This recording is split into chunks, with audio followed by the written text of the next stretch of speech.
हर्षदेव आम्रपाली से मिलने नीलपद्म महल गया था, लेकिन प्रेम के दोस्त कम और दुश्मन हजार होते हैं। राजगुरु को जैसे ही उनके अथाह प्रेम के बारे में पता चला, उनकी कुटिल बुद्धि ने आम्रपाली और हर्षदेव के खिलाफ षड्यंत्र रचना शुरू कर दिया और उन्होंने निर्णय लिया कि वो अब आम्रपाली को नहीं, हर्षदेव को अपना निशाना बनाएंगे।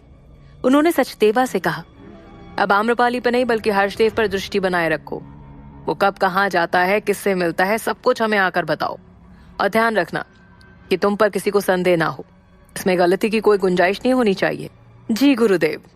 इतना कहकर सचदेवा राजगुरु के कक्ष से बाहर आ गया। वो आज काफी खुश था। उसने खुद से बात करते हुए कहा, मैं प्रसन्न हूँ। अब आम्रपाली को गुरुदेव नहीं मारेंगे। आम्रपाली, तुम चिंता मत करो। हर्षदेव की मृत्यु के पश्चात मैं तुम्हें संभाल लूंगा। तुम्हें हर्षदेव की बिल्कुल भी याद नहीं आएगी। इसके बाद वो महल से बाहर चला गया और वापस नीलपद्म महल के बाहर छिपकर हर्षदेव के वापस आने का इंतजार करने लगा। इधर हर्षदेव आम्रपाली के कक्ष में था। आम्रपाली ने उसकी आंख से आंसू पोंछे और उस पर गुस्सा करते हुए कहा, हर्षदेव, कैसे बताएं तुम्हें कि तुम्हारा हमसे मिलना उचित नहीं? कैसे समझाएंगे हम तुम्हें? अब हम बड़े हो चुके हैं हर्षदेव, ये बचपना छोड़ दो। आम्रपाली प्यार भरे गुस्से से हर्षदेव पर भड़क रही थी और हर्षदेव प्यार भरे शांत लहजे में उसका जवाब दे रहा था। उसने कहा, बचपना ही तो है जो हमें जीवित रखता है, अन्यथा जिम्मेदारियों तले तो हम कब का मर चुके होते हैं। ये सुनते ही आम्रपाली आगे कुछ ना कह सकी और उसका गुस्सा पिघलकर पानी की तरह बह चला। उसकी आंख में प्रेमवश आंसू की धार बह गए। उसने हर्षदेव को कसकर गले से लगा लिया और सिसकते हुए कहा, तुम हमसे कभी दूर नहीं जाओगे ना हर्षदेव? हम तुम्हें खुद से दूर नहीं जाने दे सकते। हर्षदेव की आंखें भी भीगी हुई थी, लेकिन वो इस पल को आंसुओं में डुबोना नहीं चाहता था। उसने बच्चों की तरह जिस तरह डांटते हैं ना, बिल्कुल वैसे ही प्यार से आम्रपाली को डांटते हुए कहा, कितने दिनों बाद मुझे मेरी बचपन की सखी मिली है और रोकर तुमने उससे भी मुझसे दूर कर दिया। इतना कहकर उसने अपने दोनों हाथ से एक साथ आम्रपाली के आंसू पोंछे और उसे समझाते हुए कहा, किसने कहा मैं तुमसे दूर जा रहा हूँ?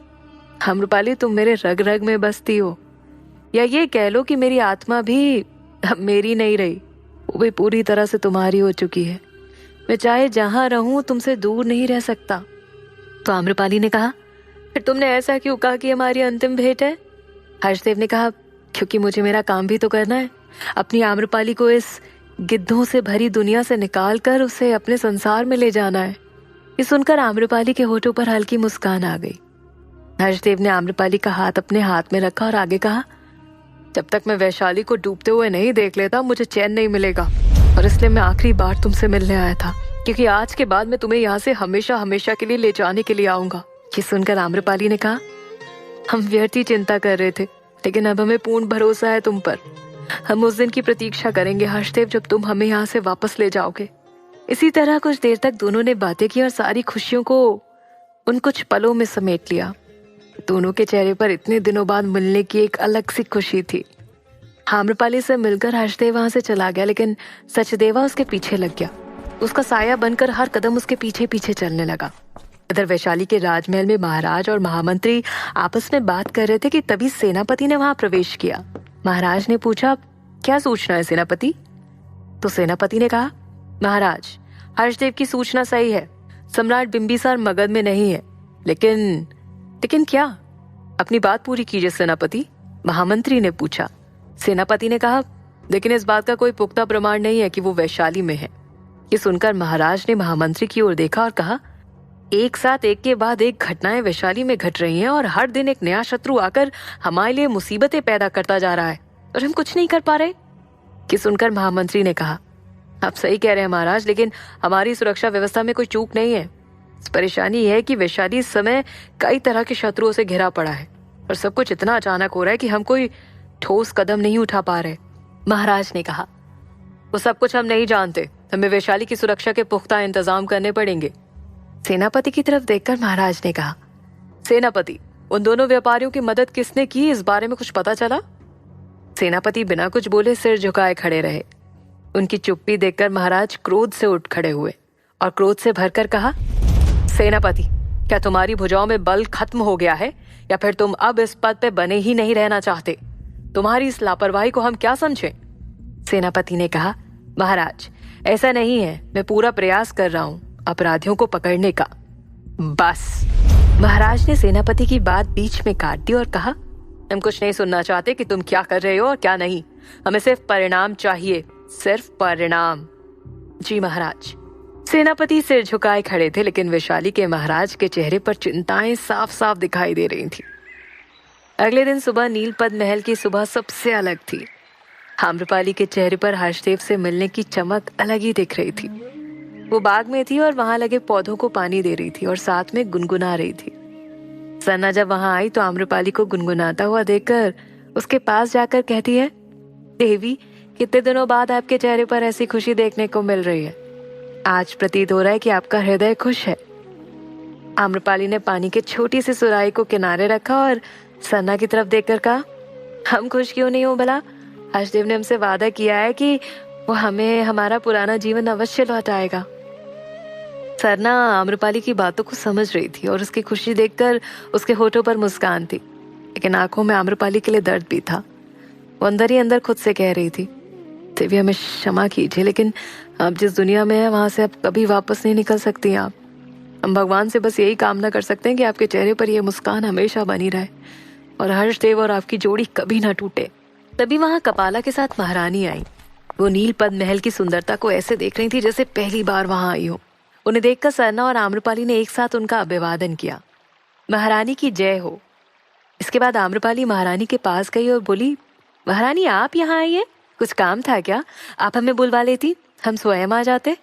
कपाला आम्रपाली को घृणा भरी दृष्टि से देख रही थी और कपाला को सरना ध्यान से देख रही थी। कपाला को देखते ही सरना का क्रोध भड़क उठा। उसे याद था कि पुष्करणी अभिषेक वाले दिन आम्रपाली के साथ क्या हुआ था और वो किसने किया था, क्योंकि आम्रपाली ने सरना को कपाला के बारे में पहले ही बता दिया था। महारानी ने अहंकार भरे शब्दों में कहा, अब तो तुम सप्तभूमि प्रसाद की स्वामिनी हो। इस अद्भुत नील पद महल में तुम एक छत्र राज कर रही हो। हमारे बुलाने पर तुम क्यों आओगी? तुम तो स्वयं के लिए एक महारानी से भी ज्यादा संपत्ति इकट्ठा कर चुकी हो। बस तुम्हारा महारानी कहलाना बाकी रह गया है। महारानी के स्वर साफ साफ बता रहे थे कि वो आम्रपाली को नीचा दिखाने की कोशिश कर रही थी, लेकिन इससे पहले आम्रपाली कुछ कह पाती कपाला ने अपना मुंह खोला और कहा, महारानी, सड़क पड़े पत्थर को हीरे की जगह देने से वो हीरा नहीं बन जाता।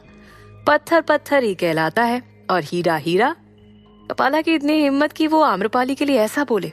सरना का गुस्सा अब आसमान छू रहा था। उसने भड़कते हुए कहा, कपाला भूलो मत, जिस जगह तुम खड़ी हो वो राजमहल नहीं है, बल्कि देवी आम्रपाली का नीलपद महल है। अगर अब इसके बाद एक शब्द भी तुमने कहा तो हम तुम्हारी आयु भूल जाएंगे। कपाला कुछ कह पाती इससे पहले महारानी ने उसका पक्ष लेते हुए सरना से कहने के बजाय आम्रपाली से कहा, मानना पड़ेगा, बहुत वफादार अंगरक्षिका है तुम्हारी। उम्मीद है कि हमेशा इसी तरह ईमानदारी से तुम्हारी रक्षा करती रहे। इन कपाला ने ऐसा क्या गलत कह दिया कि वो इतनी क्रोधित हो गई? आखिर ये सत्य तो कह रही है। तुम सड़क का एक पत्थर ही तो थी जिसे उठाकर हीरे की जगह दे दी गई। क्यों आम्रपाली, गलत कहा क्या हमने?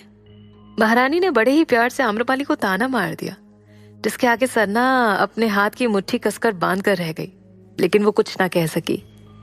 तभी चुप खड़ी आम्रपाली महारानी के अंदर में उन्हें जवाब देते हुए बोलती है, सही कहा महारानी आपने, हमें इस महल में एक हीरे का दर्जा दिया गया, लेकिन अफसोस इस बात का है कि इस पत्थर की चमक के आगे महल के सारे हीरों की चमक इतनी फीकी पड़ गई कि इस पत्थर को उनकी जगह देनी पड़ी।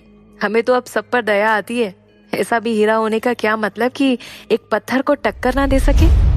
आम्रपाली ने महारानी को मुंह तोड़ जवाब दिया था, जिससे कपाला और महारानी दोनों का ही चेहरा उतर गया, लेकिन सरना बहुत खुश थी। महारानी ने अपने दांत पीसते हुए कहा, आज हमारा अपमान करके तुमने सही नहीं किया, इसका परिणाम तुम्हें अवश्य भुगतना पड़ेगा आम्रपाली। इसके बाद महारानी वहां एक पल भी नहीं रुकी और तुरंत पलटकर वापस चली गई। कपाला भी उन्हें आंखों से धमकी देकर महारानी के पीछे पीछे चली गई। उसके जाने के बाद सरना ने आम्रपाली से कहा, देवी, आपने महारानी को उत्तर देकर सही काम किया। आम्रपाली ने शब्द खड़ी थी और महारानी को वहां से जाते हुए देख रही थी। उसने कहा, सरना, बहुत कुछ बदल चुका है, कुछ सही नहीं लग रहा हमें। वहीं वैशाली की सीमा के अंदर एक छोटे से खेत के पास बनी कुटिया में सम्राट बिंबिसार और अंतेनाग ठहरे हुए थे। सम्राट बिंबिसार ने इस बार एक साधारण पुरुष का वेश धारण किया हुआ था।